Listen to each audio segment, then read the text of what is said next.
زمین پر موجود بڑی فوجیں اور ایٹم بمز اپنی جگہ، لیکن دنیا کی اصل طاقت ان 14 چھوٹی سی لکیروں میں بند ہے۔ انہیں چوک پوائنٹس کہا جاتا ہے، یعنی وہ راستے جو اگر گلا گھونٹ دیں تو دنیا کی اکنامی سانس لینا بند کر دے گی۔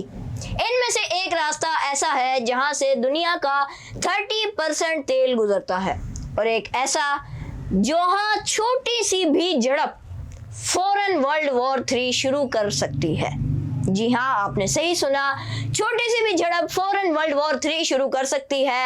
آج ہم ان 14 دروازوں کا سفر کریں گے اور سمجھیں گے کہ دنیا کا اصل کنٹرول کس کے ہاتھ میں ہے۔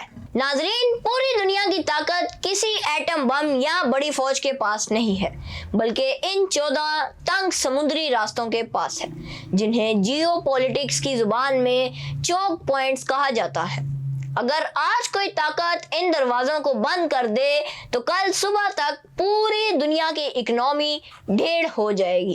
کئی ملکوں میں بھوک مری پھیل جائے گی، پیٹرول پمپ سوکھ جائیں گے اور علاج کے لیے دوائیاں نایاب ہو کر رہ جائیں گی۔ آج ہم ان 14 دروازوں کو ایک ایک کر کے آسان الفاظ میں سمجھیں گے اور جانیں گے کہ ان میں سے ایک دروازہ ورلڈ وار 3 کیسے ٹریگر کر سکتا ہے۔ ہمارا سفر شروع ہوتا ہے مڈل ایسٹ یعنی مشرق وسطیٰ سے، جہاں دنیا کا سب سے بڑا خزانہ چھپا ہے۔ آئل اس خزانے کا سب سے اہم دروازہ ہے اسٹریٹ آف ہارمز، جسے ہم ہارمز کا راستہ بھی کہہ سکتے ہیں۔ یہ ایران اور عمان کے درمیان ایک بہت ہی تنگ سمندری راستہ ہے۔ یہ راستہ اتنا اہم ہے کہ دنیا کا تقریباً 30% سے زیادہ تیل یہیں سے گزرتا ہے۔ ہر روز یہاں سے کروڑوں بیرل تیل بڑے بڑے جہازوں کے ذریعے نکل کر امریکہ، یورپ اور ایشیا کے مختلف ملکوں تک پہنچتا ہے۔ ذرا تصور کریں کہ یہ راستہ صرف 33 کلومیٹر چوڑا ہے۔ سوچیں اگر ایران کسی دن اس راستے پر اپنی فوج کھڑی کر دے اور کہے کہ آج سے یہاں سے کوئی جہاز نہیں گزرے گا، تو پوری دنیا میں پیٹرول کی قیمت آسمان سے باتیں کرنے لگے گی، جیسا کہ آج کل ہو رہا ہے۔ یہی وجہ ہے کہ امریکہ اور باقی بڑی طاقتیں ہمیشہ اس راستے پر اپنی نظر رکھتی ہیں۔ ہارمز سے نکل کر جب ہم آگے بڑھتے ہیں تو ہمارا سامنا ایک اور خوفناک دروازے سے ہوتا ہے، جسے باب المندے کہتے ہیں۔ عربی زبان میں اس کا مطلب ہے آنسوؤں کا دروازہ، یعنی گیٹ آف ٹیئرز۔ یہ دروازہ یمن اور جبوتی کے درمیان واقع ہے۔ اسے آنسوؤں کا دروازہ اس لیے کہا جاتا ہے کیونکہ پرانے وقتوں میں یہاں سمندری لٹیرے اور خطرناک لہریں جہازوں کو تباہ کر دیتی تھی، اور آج کے دور میں بھی یہ اتنا ہی خطرناک ہے۔ آپ نے حال ہی میں خبروں میں سنا ہوگا کہ یمن کے ہوتیز اس راستے سے گزرنے والے جہازوں پر حملہ کر رہے ہیں۔ اس راستے کی اہمیت اس لیے زیادہ ہے کیونکہ جو بھی جہاز ایشیا سے یورپ جانا چاہتا ہے اس کو اس تنگ راستے سے گزر کر ریڈ سی میں داخل ہونا پڑتا ہے۔ اگر یہ دروازہ بند ہو جائے تو جہازوں کو افریقن کانٹیننٹ سے گھوم کر ایشیا سے یورپ جانا پڑے گا، جس میں ہفتوں کا مزید وقت، کروڑوں ڈالرز کا اضافی فیول اور ساؤتھ انڈین اوشن کی خوفناک لہروں کا سامنا کرنا پڑے گا، اور یہ ساری قیمت آخر میں عام عوام سے مہنگائی کی صورت میں نکالی جائے گی۔ باب المندیب سے گزرنے کے بعد جہاز ریڈ سی میں سفر کرتے ہوئے سیدھا سوئس کینال دنیا کا تیسرا سب سے اہم دروازہ ہے۔ یہ ایک مین میڈ کینال ہے جو ایجپٹ میں واقع ہے۔ یہ نہر ریڈ سی کو میڈیٹرینین سی سے ملاتی ہے۔ اس نہر کی وجہ سے جہازوں کو افریقہ کا لمبا چکر نہیں لگانا پڑتا۔ سوئس کینال کی اہمیت کا اندازہ دنیا کو آخری بار تب ہوا جب 23 مارچ 2023 کو ایور گرین نامی جہاز یہاں پھنس گیا تھا۔ صرف 6 دن کے لیے یہ راستہ بند رہا، اور ان 6 دنوں میں دنیا کی اکنامی کو $54 بلین کا نقصان ہوا۔ کروڑوں روپے کا سامان، کھانے پینے کی اشیاء اور ضروری مشینری سمندر کے بیچوں بیچ پھنسی کی پھنسی رہ گئی۔ سوئس کینال کی اہمیت کا اندازہ اس بات سے بھی لگایا جا سکتا ہے کہ ایجپٹ کی اکنامی کا ایک بہت بڑا حصہ صرف اس نہر سے گزرنے والے جہازوں سے ملنے والے ٹیکس پر چل رہا ہے۔ یہ ایک ایسا دروازہ ہے جو ویسٹ اور ایسٹ کے درمیان ٹریڈ کی بیک بون کا کام کرتی ہے۔ اب ہم یورپ کا رخ کرتے ہیں اور آتے ہیں اسٹریٹ آف جبرالٹر۔ یہ وہ دروازہ ہے جو اٹلانٹک اوشن کو میڈیٹرینین سی سے جوڑتا ہے۔ یہ راستہ اسپین اور موراکو کے درمیان واقع اتنا تنگ راستہ ہے کہ ایک طرف سے کھڑے ہو کر آپ دوسرے کانٹیننٹ کو بھی دیکھ سکتے ہیں۔ ہسٹری میں اس راستے پر ہمیشہ سے بڑی جنگیں لڑی گئی ہیں، کیونکہ جو اس راستے کو کنٹرول کرتا ہے یورپ اور افریقہ کے درمیان ہونے والی آدھی تجارت کو کنٹرول کرتا ہے۔ آج اس دروازے پر برٹین کا کنٹرول ہے اور وہاں انہوں نے اپنا ایک چھوٹا سا ملٹری بیس بنایا ہوا ہے۔ اگر جبرالٹر بند ہو جائے تو میڈیٹرینین سی ایک بند جھیل بن کر رہ جائے گا اور آدھے سے زیادہ یورپین ملکوں کا باقی دنیا سے سمندری رابطہ کٹ جائے گا۔ جب ہم میڈیٹرینین سی کے اندر سفر کرتے ہوئے آگے بڑھتے ہیں تو ہمارا سامنا ترکی کے دو اہم دروازوں سے ہوتا ہے، باسفورس اسٹریٹ اور ڈٹرنل اسٹریٹ۔ یہ دونوں دروازے بلیک سی کو میڈیٹرینین سی سے جوڑتے ہیں۔ رشیا، یوکرین، رومانیہ اور بلغاریہ جیسے ملکوں کی ساری سمندری ٹریڈ انہی دو دروازوں کی محتاج ہیں۔ خاص طور پر رشیا کے لیے یہ دروازے اس کی ریڈ لائن ہے۔ رشیا کے پاس سمندر تو بہت ہے لیکن وہ سال کے زیادہ تر مہینوں میں جمے ہی رہتے ہیں۔ بلیک سی ہی ایک ایسی جگہ ہے جہاں سے رشین جہاز پورے سال باقی دنیا تک جا سکتے ہیں۔ اس لیے ترکی کے جیو پولیٹیکل اہمیت پوری دنیا میں سب سے مختلف ہے۔ انہوں نے ایک انٹرنیشنل لا کے تحت ان دروازوں کا کنٹرول اپنے پاس رکھا ہوا ہے اور جنگ کی صورت میں ترکی ہی یہ فیصلہ کرتا ہے کہ کون سے جنگی جہاز یہاں سے گزریں گے اور کون سے نہیں۔ یہی وجہ ہے کہ رشیا اور امریکہ دونوں ترکی کو ہمیشہ خوش رکھنے کی کوشش کرتے ہیں، کیونکہ ان کے بنا بلیک سی کا سفر ناممکن ہے۔ اب ہم اپنا سفر ایشیا کی طرف موڑتے ہیں، ایک ایسا راستہ جو شاید دنیا کا سب سے بزی سمندری راستہ ہے، اسٹریٹ آف ملاکا۔ جی ہاں، یہ دروازہ ملیشیا، سنگاپور اور انڈونیشیا کے درمیان واقع ہے، جو انڈین اور پیسیفک اوشن کو آپس میں جوڑتا ہے۔ چائنا، جاپان اور ساؤتھ کوریا جیسی بڑی اکنامیز کا سارا تیل اور سامان اسی راستے سے گزرتا ہے۔ دیکھا جائے تو گلوبل سی ٹریڈ کا تقریباً 25% حصہ صرف ایک ایسے راستے پر ڈیپینڈ کرتا ہے۔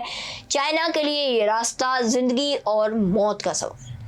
چائنا جانتا ہے کہ اگر کبھی امریکہ سے اس کی جنگ ہوئی تو امریکہ اپنی نیوی کے ذریعے اس اسٹریٹ آف ملاکا کو بلاک کر دے گا، جس سے چائنا کی ساری سپلائی لائن کٹ جائے گی اور اس کی اکنامی بیٹھ جائے گی۔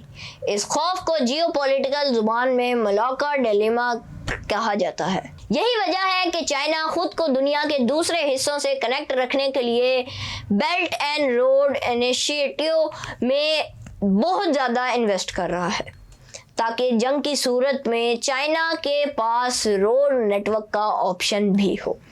اسی دروازے کے پاس سنگاپور جیسا چھوٹا سا ملک واقع ہے، جس نے اس راستے کی اہمیت کو سمجھا اور آج وہ دنیا کے سب سے امیر اور ترقی یافتہ ملکوں میں شمار ہوتا ہے، صرف اس لیے کیونکہ وہ اس اہم دروازے کا چوکیدار بنا بیٹھا ہے۔ اگر کسی وجہ سے اسٹریٹ آف ملاکا بند ہو جائے یا وہاں ٹریفک بہت زیادہ ہو تو جہازوں کو آلٹرنیٹ راستے تلاش کرنے پڑتے ہیں، اور یہاں سامنے آتے ہیں دو اور اہم دروازے، سنڈائی اسٹریٹ اور لومبارگ اسٹریٹ۔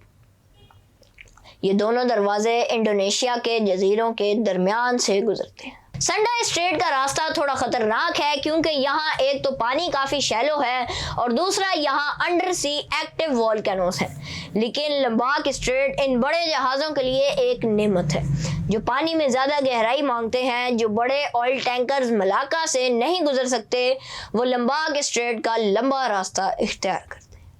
انڈونیشیا ان راستوں کی وجہ سے آنے والے وقت میں ایک بہت بڑی سمندری طاقت بننے کی صلاحیت رکھتا ہے، کیونکہ دنیا کے سب سے اہم تجارتی راستوں کا آلٹرنیٹ اسی کے پاس موجود ہے۔ دنیا کے نقشے پر تھوڑا اور آگے بڑھیں تو ہم تائیوان اسٹریٹ پر پہنچتے ہیں۔ یہ دروازہ تائیوان اور چائنا کے درمیان واقع ہے۔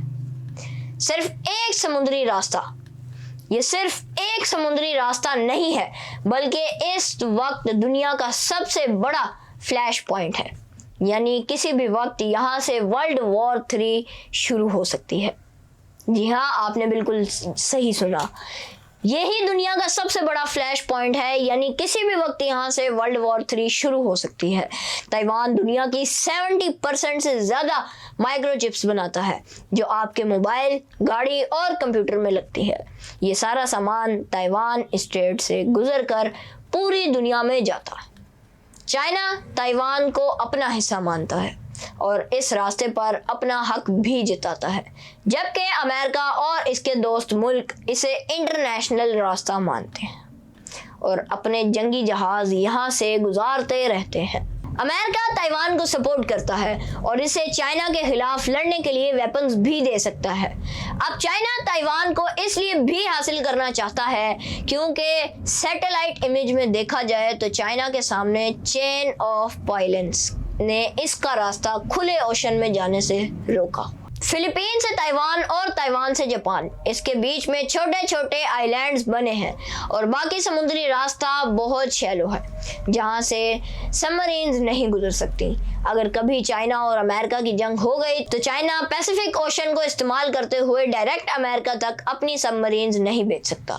یہی وجہ ہے کہ چائنا تائیوان کو اپنا حصہ مانتا ہے تاکہ پیسیفک اوشن کو چائنا کے ڈائریکٹ کوسٹ لائن لگے۔ اب تائیوان اسٹریٹ کبھی بھی بند ہوا تو یہ جنگ صرف تائیوان اور چائنا کی نہیں بلکہ امریکہ اور چائنا جیسے 2 سپر پاورز کے درمیان ہوگی۔ اب ایک لمبی اڑان بھر کے چلتے ہیں نارتھ امریکہ اور ساؤتھ امریکہ کی طرف، جہاں سامنے آتا ہے اناما کینال، دنیا کا شاید سب سے بڑا انجینئرنگ کا کرشمہ۔ پہلے وقتوں میں اگر کسی جہاز کو نیو یارک سے سین فرانسسکو جانا ہوتا تھا تو اسے پورے ساؤتھ امریکہ کا لمبا چکر لگا کر جانا پڑتا تھا جس میں مہینوں لگتے تھے۔ پھر انسانوں نے امریکہ کے بیچ زمین کو کاٹ کر ایک نہر بنائی جسے پاناما کینال کہتے ہیں۔ یہ کینال کمال کا اس لیے ہے کیونکہ اس میں لاک سسٹم استعمال ہوتا ہے، یعنی جہاز کو پانی کے ساتھ اوپر اٹھایا جاتا ہے، پہاڑ کو کراس کروایا جاتا ہے اور پھر واپس سمندر کے لیول پر لایا جاتا ہے۔ یہ دروازہ پیسیفک اور اٹلانٹک اوشن کو آپس میں جوڑتا ہے۔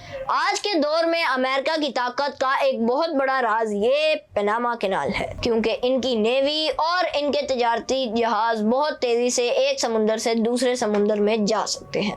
لیکن پاناما کینال بننے سے پہلے جہاز کہاں سے گزرتے تھے؟ وہ گزرتے تھے اسٹریٹ آف میڈلینڈ سے۔ یہ دروازہ ساؤتھ امریکہ کے بالکل آخری کنارے پر واقع ہے جہاں زمین ختم اور انٹارکٹیکا شروع ہونے والا ہوتا ہے۔ یہ راستہ انتہائی خطرناک، ٹھنڈا اور طوفانی ہے۔ آج کل بڑے کمرشل جہاز اس راستے کو زیادہ استعمال نہیں کرتے کیونکہ پاناما کینال کی سہولت موجود ہے، لیکن اگر کبھی پاناما کینال میں کوئی مسئلہ آ جائے پاناما کینال میں بھی مسئلہ آ جائے یا وہاں پانی کی سطح کم ہو جائے جیسا کہ آج کل کلائمیٹ چینج کی وجہ سے ہو رہا ہے، تو دنیا کو مجبوراً دوبارہ سے اس پرانے اور خطرناک دروازے کی طرف رخ کرنا پڑے گا۔ آئیے اب چلتے ہیں یورپ کے اس دروازے کی طرف جو ہسٹری میں ہمیشہ سے بہت مشہور رہا ہے، انگلش چینل۔ یہ راستہ UK اور فرانس کے درمیان ہے اور نارتھ سی کو اٹلانٹک اوشن سے جوڑتا ہے۔ یہ دنیا کے سب سے بزی سمندری راستوں میں سے ایک ہے۔ یورپ کے سب سے بڑے پورٹس جیسا کہ راٹرڈیم تک پہنچنے کے لیے جہازوں کو اس سی چینل سے گزرنا پڑتا ہے۔ اس کی اہمیت کا اندازہ آپ اس بات سے لگا لیں کہ روزانہ یہاں سے 400 سے زائد کمرشل جہاز گزرتے ہیں۔ اس راستے کو کنٹرول کرنا یورپ کی اکنامی کو کنٹرول کرنے کے برابر ہے۔ ہسٹری میں ہٹلر نے اس راستے پر قبضہ کرنے کی بہت کوشش کی تھی، لیکن برٹش نیوی نے اس دروازے کو بچا کر رکھا اور یہی وجہ تھی کہ برٹین جنگ جیت سکا۔